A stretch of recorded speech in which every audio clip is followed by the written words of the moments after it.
let's get to Liverpool now. They host Nottingham Forest tomorrow, looking to reignite the defence of their title. Well, Vinny O'Connor joins us now. And Vinny, some mixed news for Liverpool fans for this weekend. Where will we start? Will we start with the good news or the bad news? We'll start with the good news, Joe, because Arne Slot confirmed that Alisson is indeed back this weekend, barring any mishaps in training today. Of course, he hasn't started a game for Liverpool since injuring his hamstring in the away defeat in the Champions League against Galatasaray. But he will start against Nottingham Forest again, providing he comes through training today. The bad news, it is, I'm afraid to say, that Florian Wirtz is out. He's got a muscle injury, as has Conor Bradley as well. And we're looking at around 3 weeks for Conor Bradley to be out with that muscle injury as well, on top of the fact that Jeremy Frimpong is still out. We actually saw Frimpong yesterday completing an individual session and then jogging back into the main building here at Liverpool's AXA Training Centre. But again, it's 2-3 weeks away from full fitness and before he can be considered for selection as well. And there's an argument to say, it seems, from Arne Slot at the moment as to whether or not, given the lack of game time for Joe Gomez, whether he could play 7 games in the next 22 days as well. So a bit of a problem at the back for Liverpool, certainly in the right-back spot where Joe Gomez can obviously cover, as well as at centre-half, because obviously Joe Gomez is cover there as well. It begs the question as to whether Liverpool are going to move in the transfer window to bring in extra cover at centre-half, but of course Arne Slot wasn't going to go there this morning. And Vinny, we heard Andy Robertson's tribute to his late teammate Diogo Jota after Scotland qualified for the World Cup this week. What did Slot have to say about that? Yeah, I think maybe we should have realised at least earlier this season, certainly in that first game of the season when Mo Salah scored and then performed the Diogo Jota celebration as well, that this would be hanging over the squad. It would be something that they were struggling at least to come to terms with. And I think that was really borne out in what we saw from Andy Robertson in that qualification that Scotland made it through to the World Cup. But that interview that Andy Robertson gave afterwards, that raw emotion is still there as regards the passing of Diogo Jota. It's certainly something that is felt within the squad. Now, today we obviously spoke to Arne Slot about that situation and asked him as well whether he feels that, given everything and the weight of grief that the squad is carrying at the moment, whether they've been judged perhaps unfairly. But what he did confirm certainly is the fact that it is still a massive battle for his squad to come to terms with exactly what happened in the summer to Diogo Jota. It is an issue for us, which is, I think, completely normal. But then at these moments of time, I always think about how must it feel for his wife and his children, because that's so much harder for them. It's impossible to measure what it does to the players and then to measure what it does to our results. So the last thing I would do is to use it as an excuse, because I don't know. What I do know is that we miss the player. That's 100% sure. And we also miss the person, but I cannot measure what that has an impact on our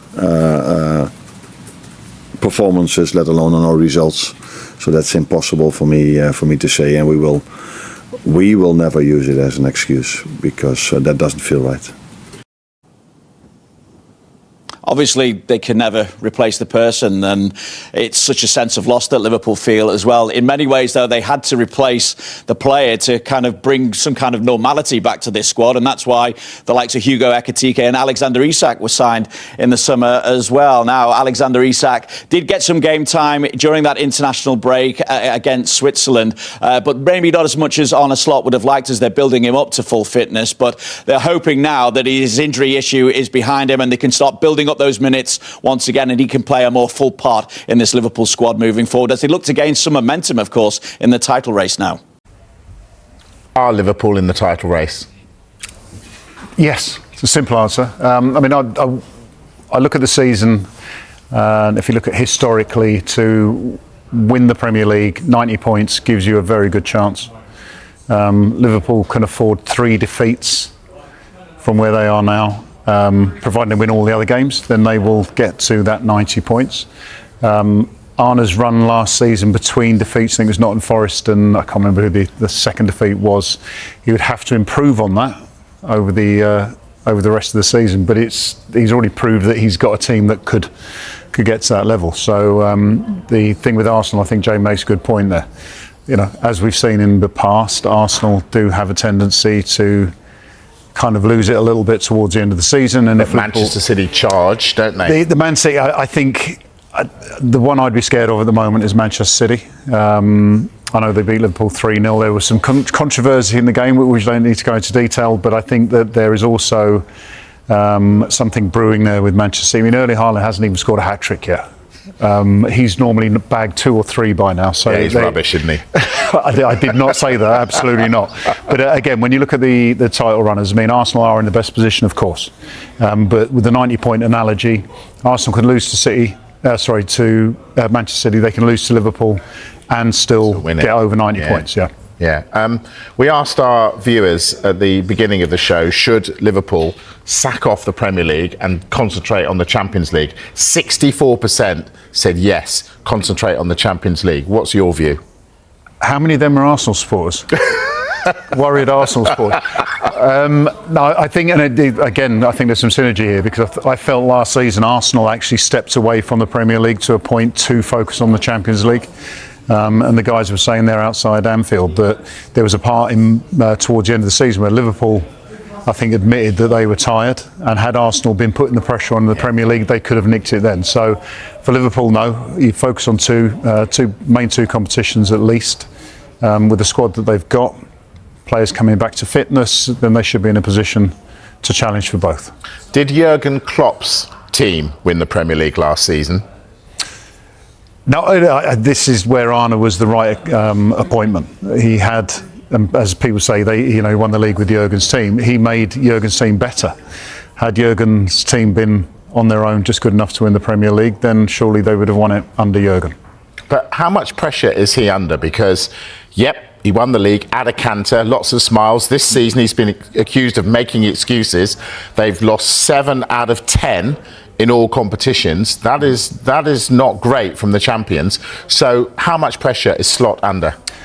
I go back to the first question that you asked. I mean, if you look at the strategy, the planning for Liverpool, there will be a period of time, whether it's 3 years with Arne's contract, whether it's 4 or 5 years, the pressure will come where he is underperforming the total plan, if that makes sense. He's already won the Premier League, so he's got obviously a lot of time in the bank from that. But I think that if things severely go badly, that's where the pressure is. At the moment, no. This is part and parcel of developing a long-term plan.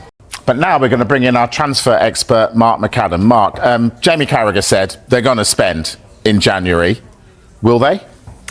They certainly got the opportunity to spend. No football club in the Premier League spends 446.5 million in the summer with a plan to go and spend another 100 million in January. So they got it wrong? They didn't get it wrong. I think you look at the contracts they dished out to the players. 4, 5, 6 years. Not 3, 4, 5 months. It's a long-term plan. It's a long-term project. And I think that's the key thing. They are trying to build a team that can compete for many, many years to come. And of course, in this modern era of social media and noise and speculation, and everyone wants to have their say, they'll look at the start to the season, they'll say, actually, this isn't a great start. Liverpool have got it wrong. The players haven't hit the ground running. If I was to say to you, between January the 1st and the end of last season and the start of this season and now, Liverpool's win percentage, is it better now or between January the 1st and the end of the season? Money's been, I've read that maybe £100 million they're going to spend. Now, Semenyo's got a release clause of 65 million quid.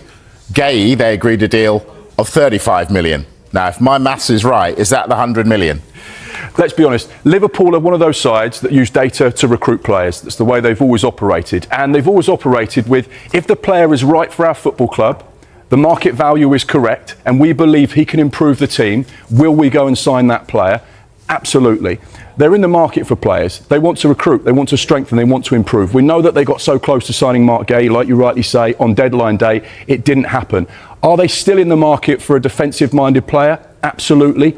Will that be executed in January? We don't know. Talking about Mark Gay, his situation is very different because he's going into the last 6 months of his contract. He can sign a pre-contract agreement with a team outside of the Premier League in January, or he could decide, I'm going to wait until the summer where I will be able to garner much more finance, a better signing on fee, higher wages, and I'll probably have the pick of some of the best sides in Europe.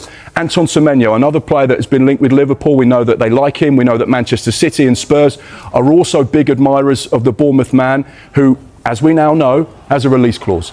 It'll be one to watch. Is that an area they're looking at out wide? Absolutely. I'm thinking it, and I know people at home are probably thinking it. They broke the record in the summer by spending gazillions. How can they go again? Well, quite simply, Liverpool are run very, very well. You look at the summer of 2024 where their spend was virtually nothing.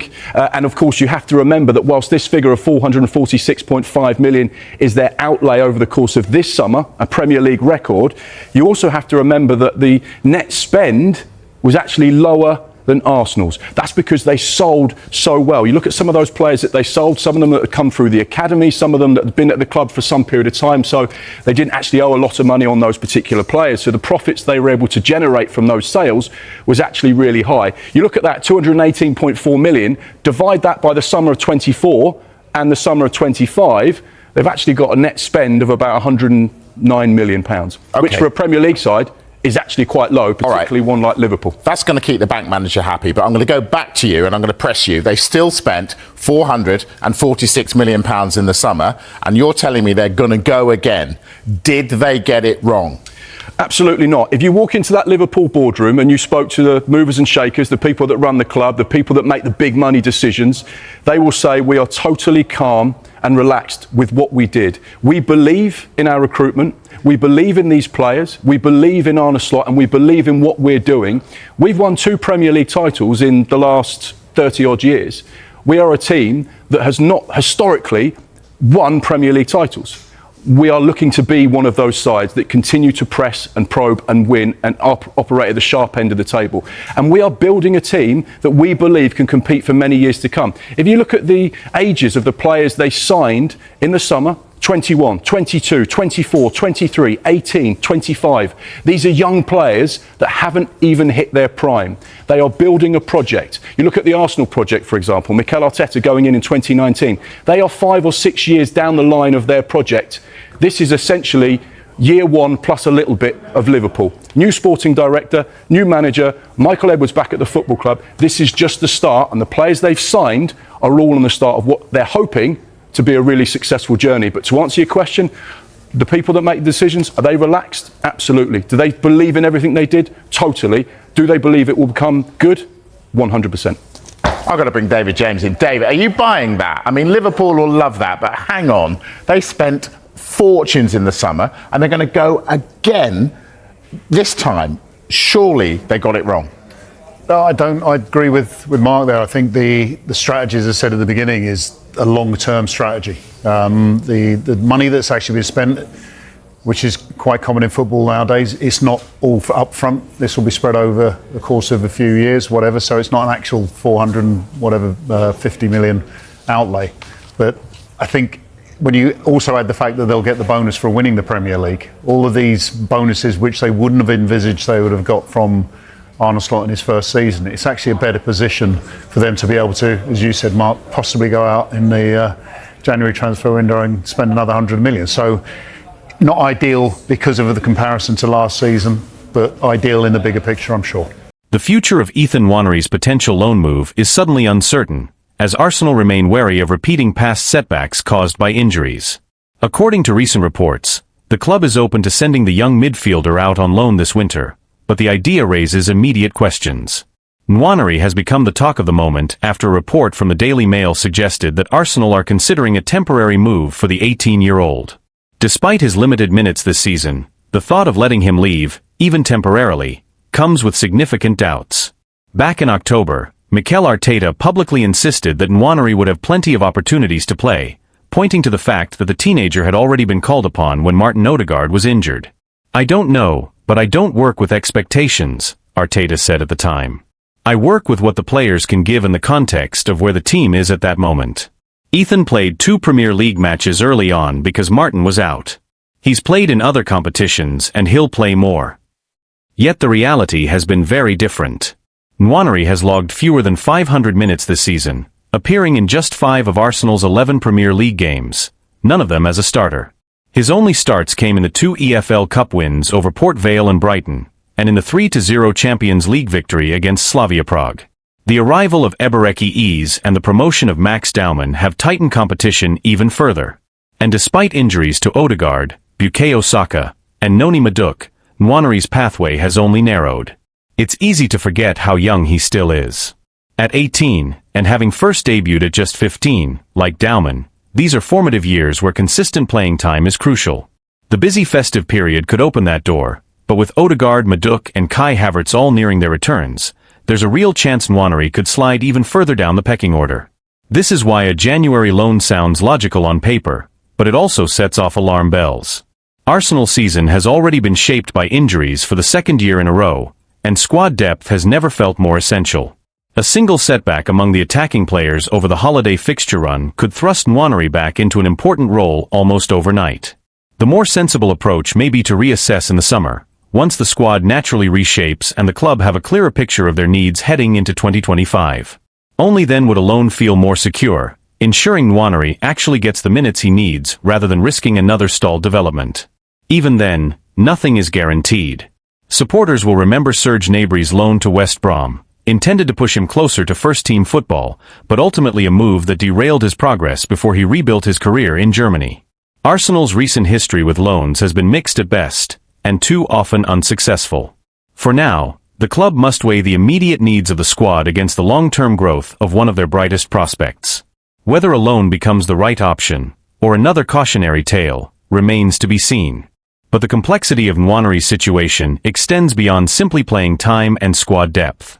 Inside the club, there is an ongoing debate about how quickly young talents should be exposed to the pressures of elite-level football. Some staff members argue that Nwaneri's technical level is already above many players his age and that keeping him close to Arteta's structure will accelerate his development. Others believe that without consistent starts, and without a clear pathway to earn them, his progress could plateau. The uncertainty has also stirred conversation among supporters and pundits.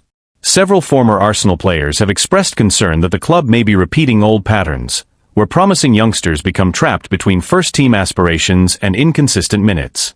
Others, however, believe the club is being careful for the right reasons, protecting a player who still needs physical development before facing the demands of weekly Premier League battles. This internal and external pressure has placed added scrutiny on Arteta's handling of young talents this season.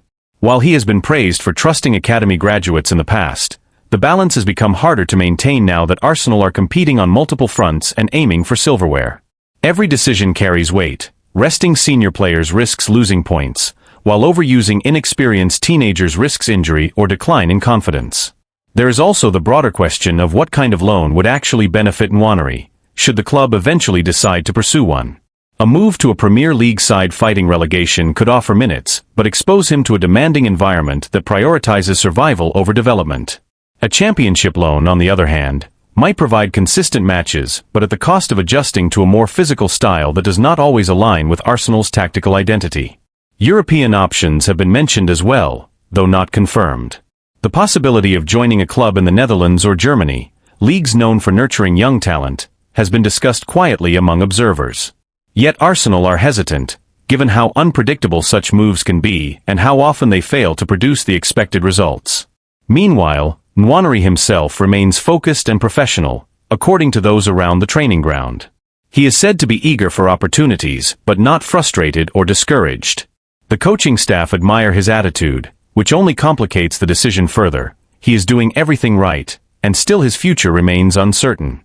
As Arsenal approach the January window, the club finds itself at a crossroads.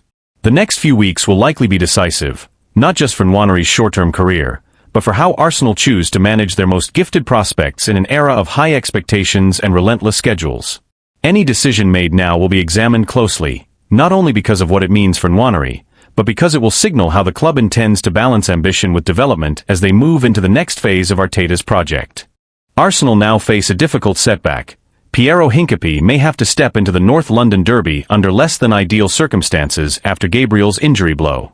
The club is hoping that Hincapié's long late return trip to North London won't affect his readiness to replace Gabriel against Tottenham, because losing the Brazilian for such a crucial match is a major hit to Mikel Arteta's plans.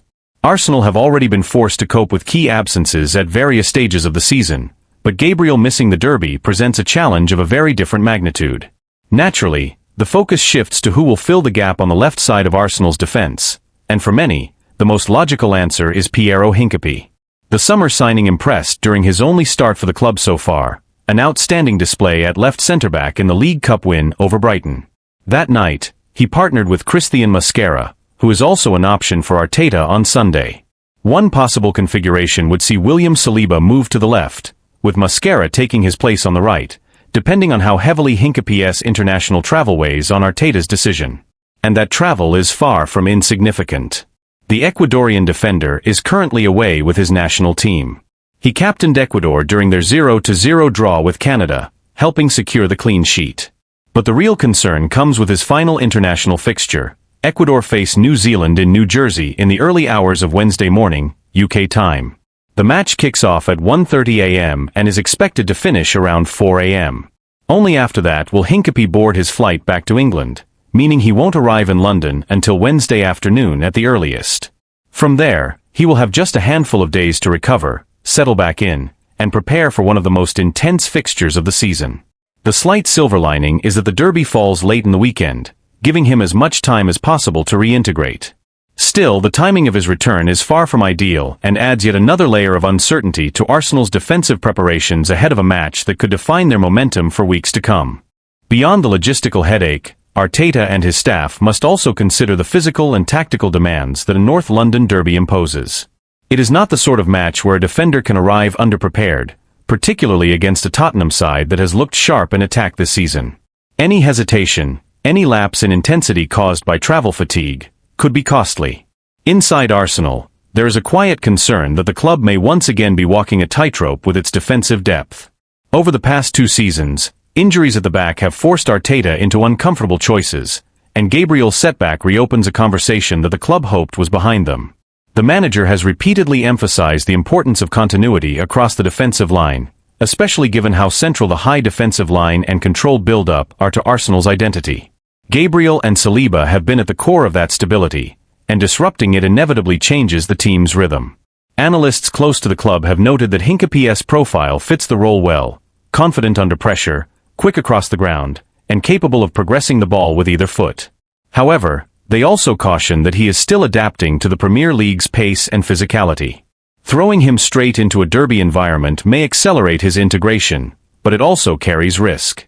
Supporters have expressed mixed reactions as well.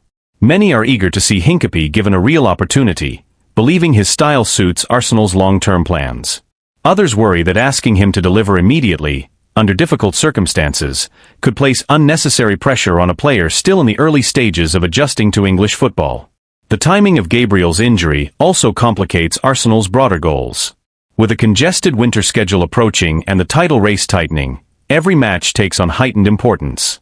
Dropping points against Tottenham could shift momentum, not just in the standings but in confidence across the squad. It also forces Arteta to rethink how he manages minutes for defenders who have already logged heavy workloads this season. Club insiders say the staff have been preparing contingency plans for weeks, anticipating scenarios where international duties and injuries overlap. Yet even the best planning can be stretched thin when travel delays and late-night kickoffs are added to the equation. In the coming days, the medical and performance teams will conduct assessments to determine exactly how ready Hincapié is for Sunday's showdown. Arteta is expected to make a late decision, balancing long-term health with short-term necessity. The hope is that the Ecuadorian arrives in good condition, responds well to training, and can at least offer a reliable solution in Gabriel's absence. What remains undeniable is that Arsenal enter the derby under a new layer of pressure, forced to adapt, to trust their depth, and to test the resilience that has been a defining theme of their season so far.